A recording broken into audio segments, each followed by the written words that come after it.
The strawberry wine that I actually bottled, one of them that I bottled here for class, I actually used a can of strawberry grease to sweeten it. I think I mentioned that earlier. I'm re-racking this so I can show this. Do people want to see how to bottle real quick? Yeah, quick bottling? Okay, so while this is racking off, you rack this off a couple more times, you get it in your carboy, then you rack it off one more time into another carboy. It should clear on its own. Usually strawberry clears up pretty nicely. Here again, if it doesn't, come back and get some fining agents. We've got lots of good stuff here and they all really work well. Get it?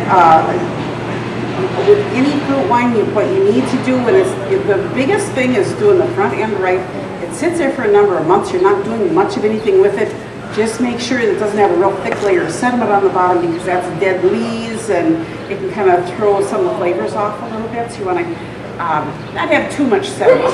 Okay, if you get a thick layer, get it off. Yeah. Is it necessary to add that Camden tablet at the time of bottling? Okay, is it necessary to add the Camden tablet at the time of bottling? If you want to preserve it for any length of time, a Camden tablet is the sulfites you hear about in wine. And if you're going to drink it really young, or you can keep it chilled, and you've got good corking and cellaring conditions, you can get by for a short amount of time, maybe up to a year max without adding a Camden tablet. If you think it's going to be longer than that, sulfites really do help to preserve it, and that isn't a whole lot of sulfites. The one Camden tablet on the back end is not a whole lot. So I will say that the sulfites you put in at the beginning, the stuff you put in later, it does accumulate.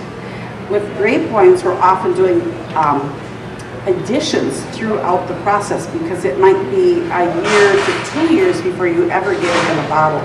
When that takes so long, you have to add sulfites throughout the process every number of months to help protect the wine so it doesn't spoil before you ever get it bottled. Most of the time when people are making fruit wines, we tend to make them and drink them younger and fresher. You don't have to. Some people do like to age them out longer. I personally prefer them within the first couple of years, but that's kind of personal taste. I think sometimes they get kind of oxidized and old if they sit around too long. They're more delicate fruits.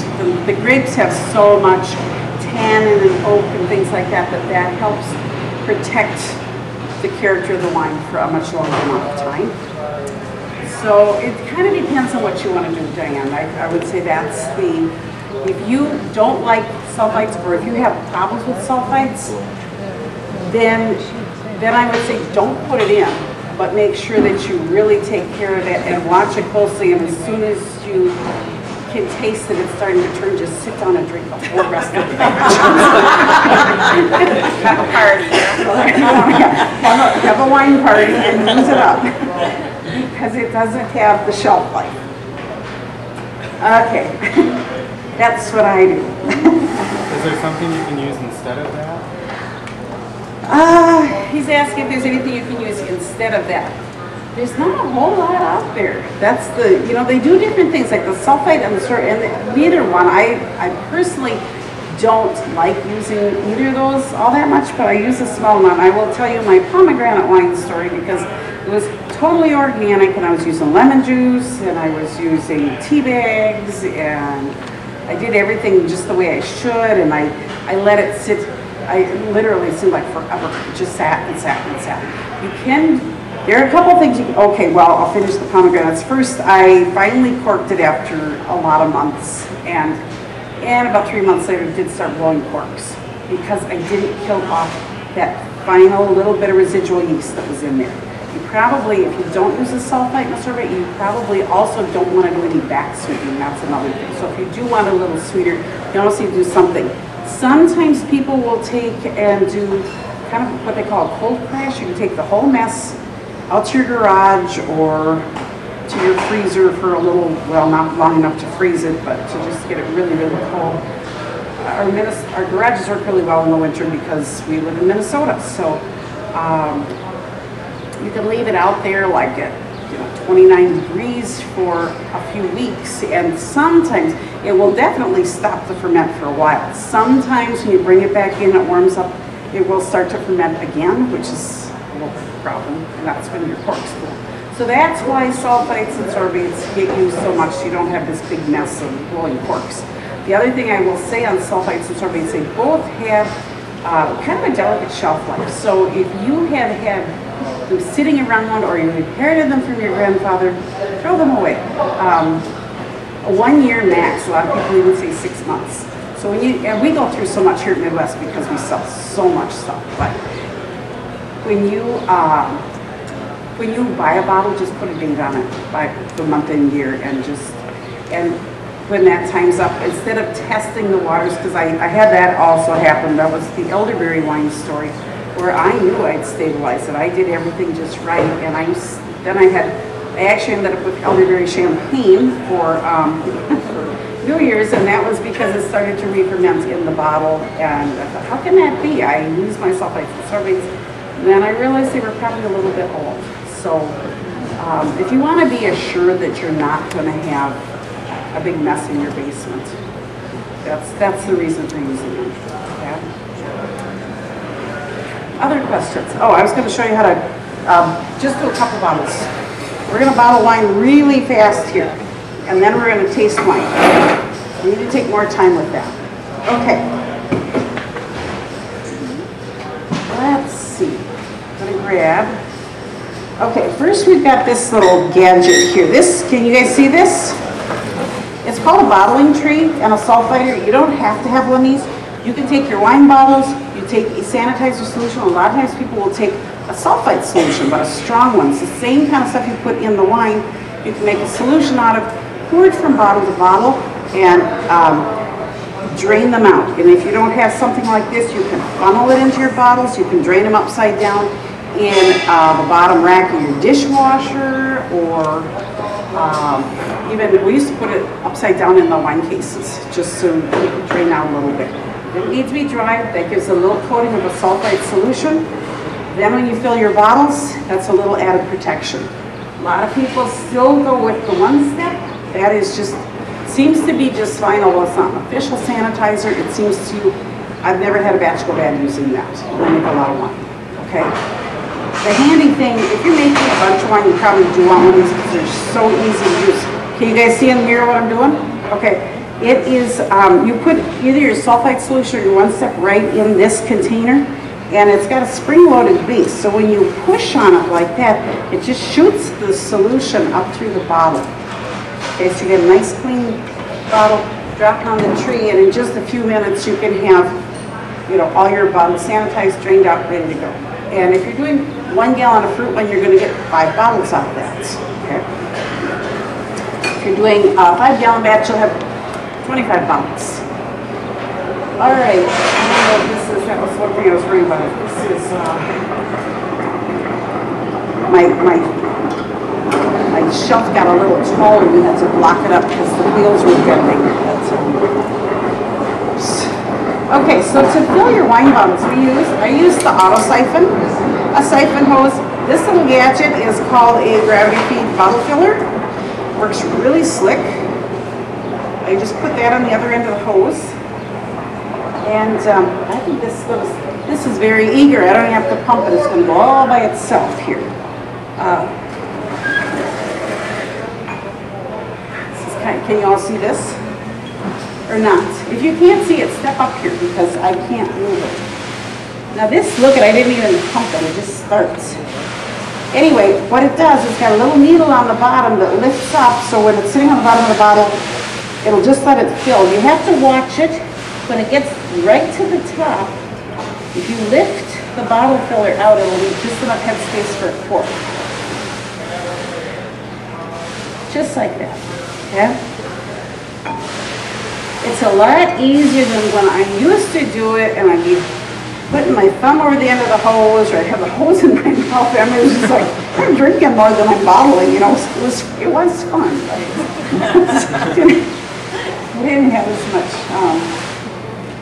line left with the hand.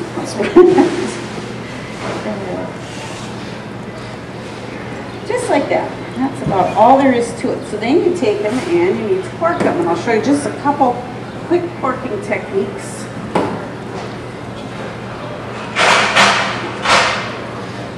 And I don't think we need to fill any more. That's good enough. We can cork them whether they're full or not. Okay. So, different kinds of corking options here. We have, so let's see, yeah, that's pretty solid. I didn't know. Move this. Basically, a lot of people start out with something like this. This is the little hand plunger corker. Kind of a pain. I always tell everybody, you will learn to hate this. It's true, isn't it? You got one. You will learn to hate it. That's for sure. But I'm going to show you one anyway because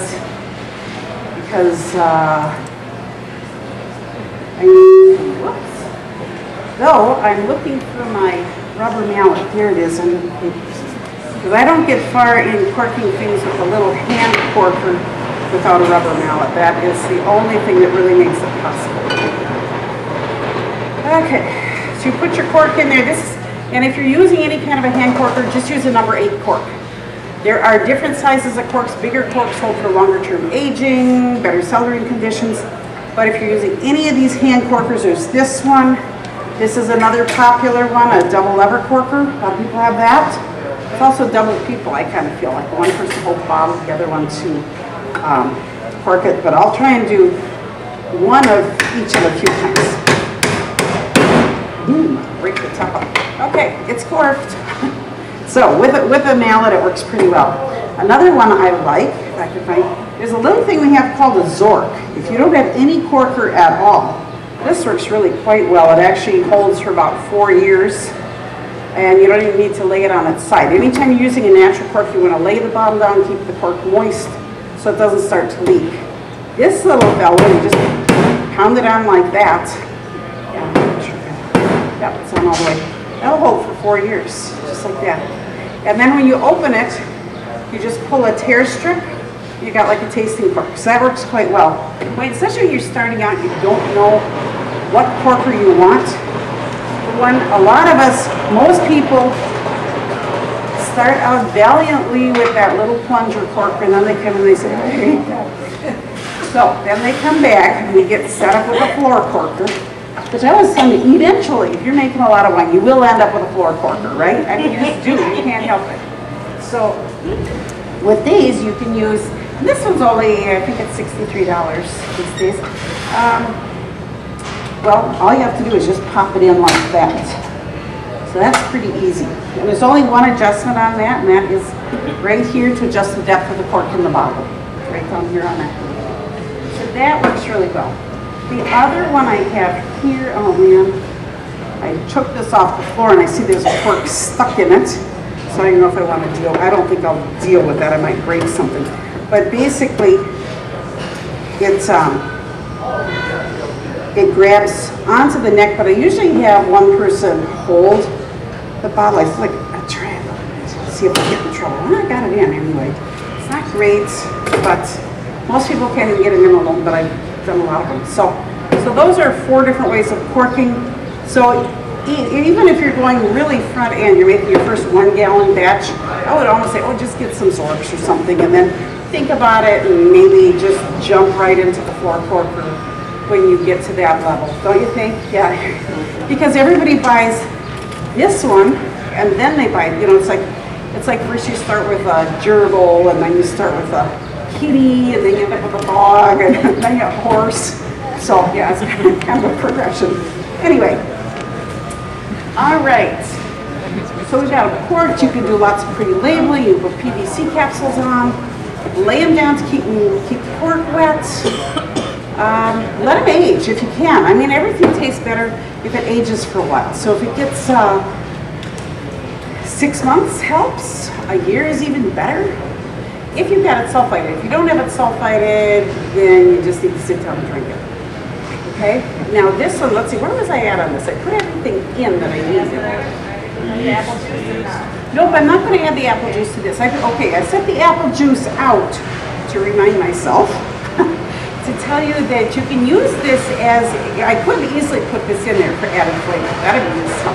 I adjusted the pH in the city. I don't know if I ever did put in the nutrient and pectic enzyme, did I? Probably didn't. I just kind of wandered off on that. Okay.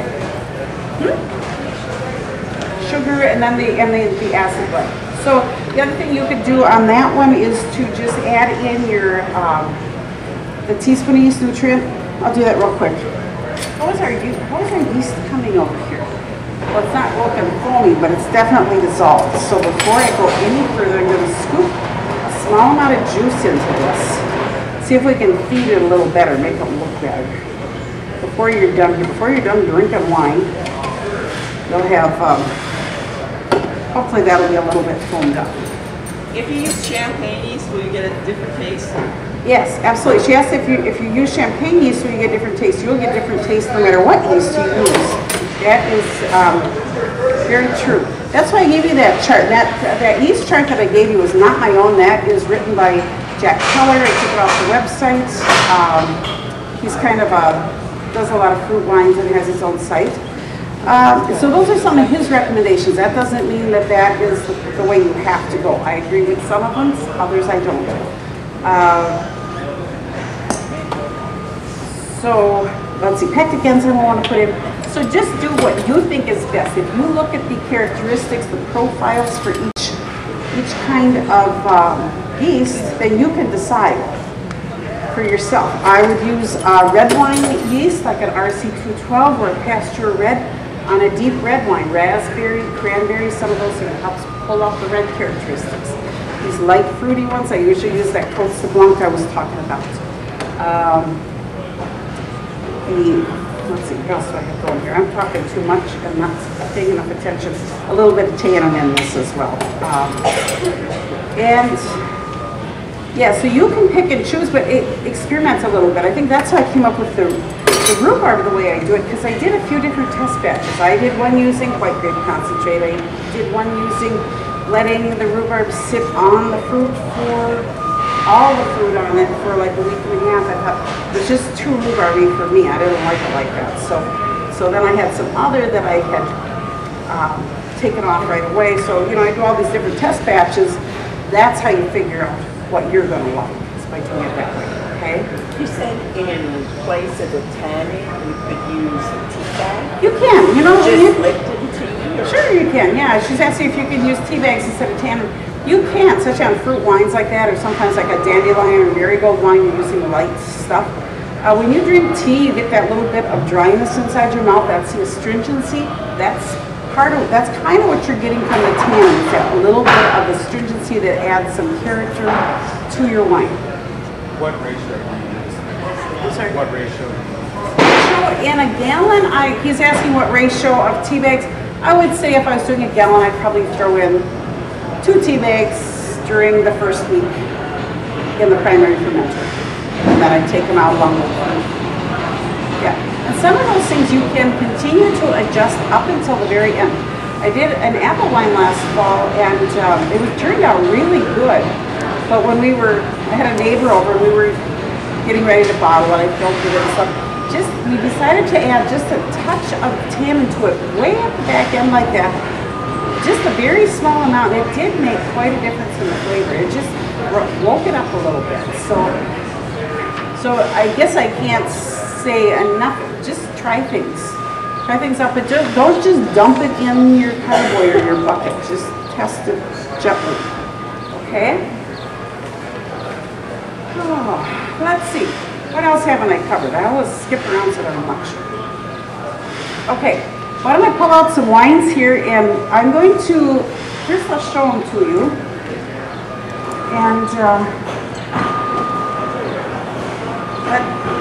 let everybody kind of help themselves. This rhubarb wine is the one I made at home. That's the color of it. This particular strawberry wine here, whoops, is one that I actually did a little tiny bit of back sweetening with the strawberry breeze. Now, I tend to not make my wines terribly sweet, but a little sweet on the fruit, because most of the fruits it seems like need just a little bit, maybe not a ton. This particular strawberry wine here is one that we did here at Midwest We started it last August, and I bottled it just in January, okay? So, and that one, I know that I didn't use any kind of, I used a little wine conditioner, because that's what I have here at the store, so I sweetened that some with wine conditioner. And there's enough of you, so I think I'm gonna actually open a couple others. I'm gonna blend some rhubarb and strawberry together, because that's kind of a fun mix. A lot of people like a strawberry rhubarb wine. And just for going through this, one of the reasons is strawberry is really low in acidity, rhubarb's high in acidity. When you blend the two together, they kind of balance each other out. You can try doing that in the primary fermenter, but it's probably a little easier to make your batches separate and then blend them. That way you get just the right profile that you want.